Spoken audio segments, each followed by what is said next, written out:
everyone. So today we are going to start our seventh chapter, which is water in human life. So in this chapter, students, we are talking about water, a precious resource of the earth.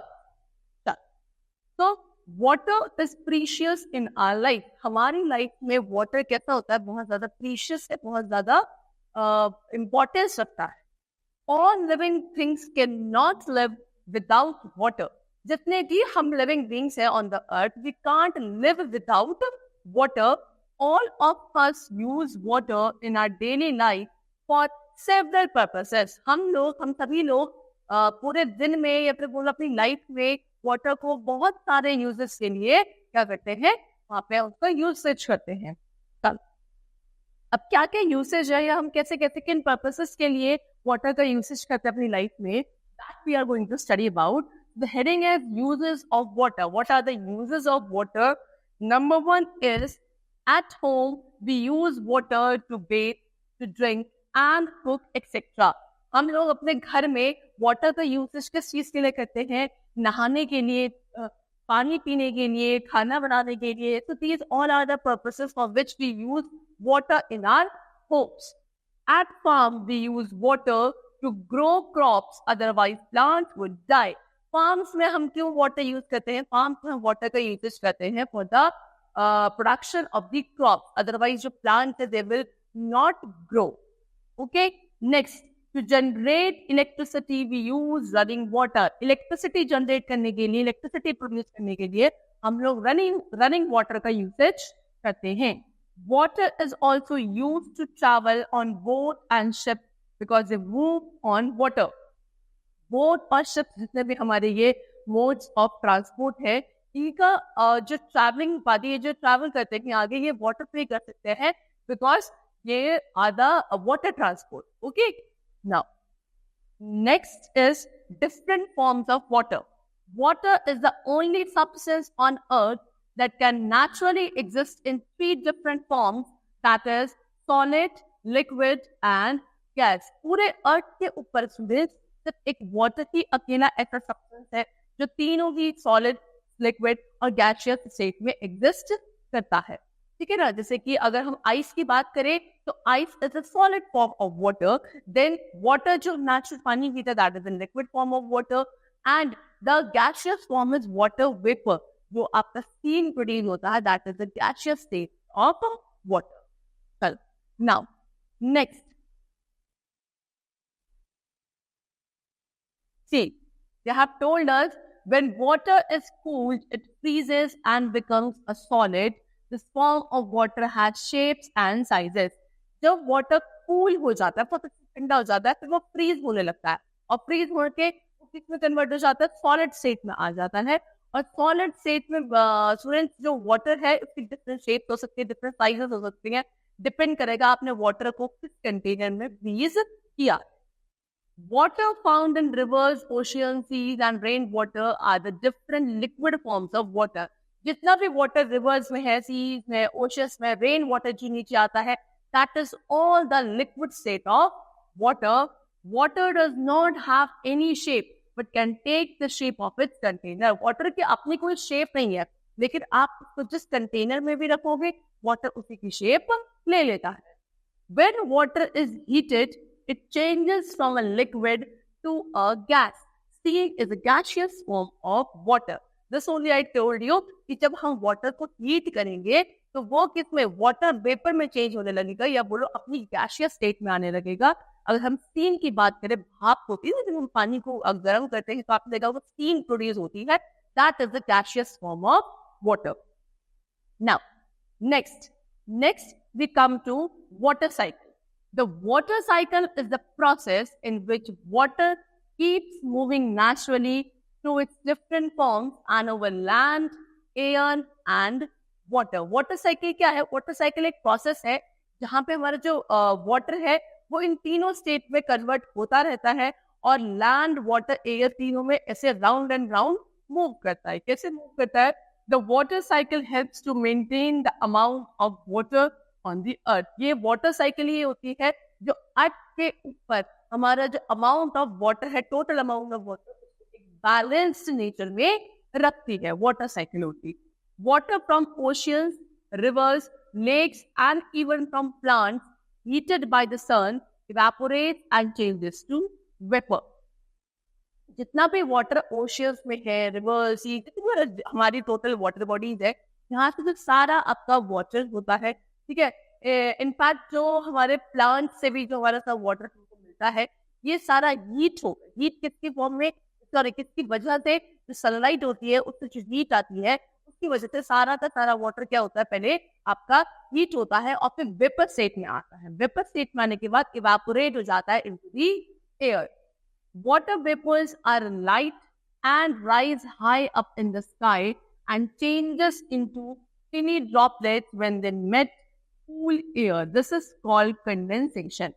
अब जो water vapour state में आ जाता है एक बार heat होने के बाद सारा पानी, वो बहुत लाइट हो जाता है, हल्का हो जाता है, और हल्का होने की वजह से वो ऊपर की तरफ, एयर में ऊपर की तरफ जाता है। ऊपर की तरफ जाके जब वो एकदम कोल्ड टेम्परेचर में चला जाता है, वहां पर फिर वो सारा वाटर वेपर किसमें कन्वर्ट हो जाता है, लिक्विड स्टेट में कन्वर्ट हो जाता है। ओके, चलो, और इस प्रोसेस का नाम होता है क्या, condensation. These drops of water join together to form clouds. और ऐसी जब जो सारा वाटर वेपर कूल होने के बाद वाटर ड्रॉपलेट्स में कन्वर्ट हो जाता है, फिर ये सारे वाटर ड्रॉपलेट्स एक साथ ही क्या हो जाती है, कंबाइंड हो जाती है, ज्वाइन हो जाती है, they all join together to form cloud. क्या बनाने के लिए, बादल, क्लाउड्स बनाने के लिए, they all join together. When the clouds become heavy, they fall down on earth in the form of rain. और इस तरीके से जब आपके जो क्लाउड्स हैं वो बहुत ज्यादा हेवी हो जाते हैं, तब वो क्या होता है, उसके बाद सारे रेन फॉर्म में, बारिश की फॉर्म में दोबारा अर्थ पे वापस आ जाते हैं। And this is called precipitation. और इसको क्या कहा जाता है, इसको हम लोग प्रेसिपिटेशन बोलते हैं। Rain water flows in the rivers, lakes, seas etcetera and water continuously changes its form endlessly. और फिर सारा का सारा जितना रेन वाटर, हमारा बारिश का पानी नीचे आता है, तो सारा दोबारा से रिवर्स, लेक्स, जितनी वाटर बॉडीज है वहां पे दोबारा से चला जाता है। फिर सन से जो हीट मिलती है उससे दोबारा वो हीट होता है, वेपर फॉर्म में आता है, दोबारा ऊपर जाता है, और इस तरीके से ये cycle it goes on endlessly. ये कभी खत्म ना होने वाली साइकिल होती है, चलती रहती है। And this continues movement, the spontaneous movement of water between land and air is called the water cycle. और यही जो लगातार चलने वाला मूवमेंट है वाटर का between land and air, this is only what is known as water cycle. Okay students, चलो see, they have shown the water cycle. कैसे होता है वाटर साइकिल में, यहाँ पे देखो आप लोग, ये सारा आपका ग्राउंड वाटर है, ठीक है, ये इवापोरेट होके कहाँ जाता है, ऊपर जाता है। सारा जो ओशियन, सीज, लेक्स में सारा पानी है, ये इवापोरेट होके ऊपर जाता है। ऊपर जाके क्या बनते हैं, इसके क्लाउड्स बनते हैं, है ना, कंडेंसेशन बोला जाता है। फिर जब क्लाउड्स बहुत ज्यादा हैवी हो जाते हैं, देखो सी, फिर उसके बाद ये बारिश की फॉर्म में ऐसे ऐसे ऐसे सारा क्या हो जाता है, पानी नीचे आ जाता है, और इसको हम क्या बोलते हैं, प्रेसिपिटेशन बोलते हैं। और फिर वो सारा पानी दोबारा से आपके किसमें जाता है, वाटर बॉडीज में जाता है, दोबारा से इवापोरेट होता है। And this is the whole water cycle which goes on continuously on the earth. Next, we come to water pollution. What is water pollution? Many human activities make the water unclean and dirty.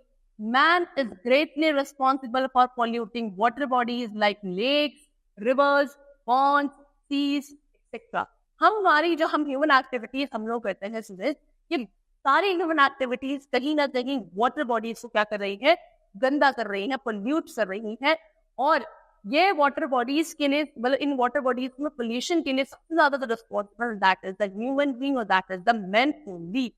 Okay, जैसे कि we throw garbage them, हम लोग क्या करते हैं, जितना भी कूड़ा होता है, गार्बेज होता है, वो कहाँ कर देते हैं, ऐसी ही जो हमारी वाटर बॉडीज है वहां थ्रो कर देते हैं।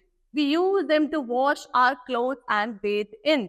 हम जितनी भी वाटर बॉडीज है, रिवर्स वगैरह, इनको हम यूज करते हैं क्या करने के लिए, कपड़े धोने के लिए, और उसके बाद बेथ करने के लिए, नहाने के लिए। इसकी वजह से जो सारा गंदा पानी है वो सारा उन्हीं वाटर बॉडीज में वापस चला जाता है। We also allow the dirty water of gutters to flow into them. Gutter वगैरह का जो सारा गंदा पानी होता है उसको भी हम लोग कहाँ डिस्चार्ज करते हैं, इन्हीं रिवर या इन्हीं वाटर बॉडीज में डिस्चार्ज किया जाता है।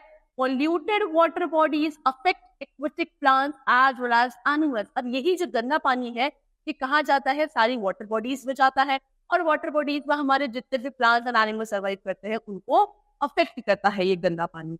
Animals fall sick and even die। जितने भी एनिमल्स पानी के अंदर रहते हैं क्योंकि उनको यही गंदा पानी कंज्यूम करना पड़ता है, तो वो लोग क्या हो जाते हैं, इस दिन बीमार हो जाते हैं और कभी कभी they even die. Drinking polluted water can cause diseases like jaundice and cholera in humans। गंदा पानी polluted water पीने से बहुत सारे diseases हम लोगों में हो सकती है, such as jaundice, cholera and so on। चलो students, now we come to water conservation। कि water conservation क्या है और क्यों करना चाहिए और कैसे करना चाहिए। It is important to use the water wisely and not waste it। Wise and careful use of water is called water conservation। See, हमें पता है water एक बहुत ही precious resource है और इसका एक wise and safe use is very important। Otherwise, आपका जो water है it will be end, वो खत्म हो जाएगा और हम लोगों के यूसेज के लिए कुछ नहीं बचेगा। तो वाटर को कैसे सेव किया जाए, उसका किस तरीके से सेफली यूज किया जाए, this is only what is known as water conservation. Now these are the things which we can do to save water. क्या क्या चीजें हम लोग कर सकते हैं वाटर सेव करने के लिए। Number 1 is close the tap properly when you have finished using its water. अगर हमने पानी यूज कर लिया है तो जो हम टैप हमने ओपन कर रखा है तो प्रॉपरली हमें बंद कर देना चाहिए, सो दैट वाटर है, पानी है, वो धीरे धीरे ड्रॉपलेट के फॉर्म में ना टपके और ना ही वेस्ट हो। Pour the leftover water from your water bottle on plants instead of into the sink। हम लोग स्कूल में वाटर बॉटल ले जाते हैं, आने के बाद कभी ऐसा होता है कि उसमें पानी बच जाता है तो उस पानी को हमें प्लांट वगैरह में डाल देना चाहिए, ना कि उसको सिंक में होकर तरीके से खाली करके वेस्ट करना चाहिए। Use a bucket of water and mug while bathing instead of taking a shower। Shower में नहाने की बजाय हम लोगों को बकेट यानी कि बाल्टी और मग का यूज करना चाहिए नहाने के लिए, so that पानी ज्यादा वेस्ट ना हो। Okay students, now next, take care not to spill water. इस तरीके का हमें ख्याल रखना चाहिए कि पानी क्या ना हो, बर्बाद ना हो, खराब ना हो, ठीक है। When it rains, collect the water in containers।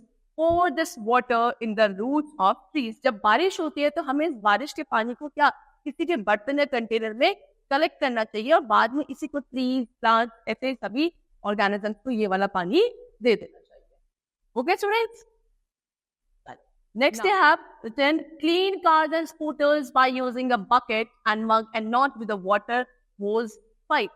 जब भी आप अपने घर के व्हीकल जैसे कि आपकी कार, बाईसाइकिल, ये जितने भी आपके व्हीकल्स अगर आप क्लीन कर रहे हो तो इसको बाल्टी और मग, बकेट एंड मग के यूज से ही साफ करना चाहिए।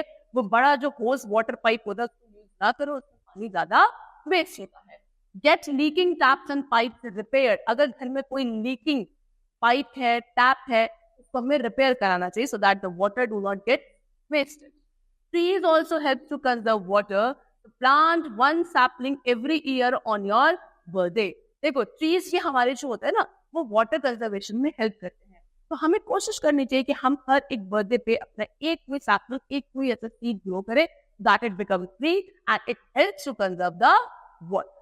So, here the chapter is completed. Hope you like it. Thank you.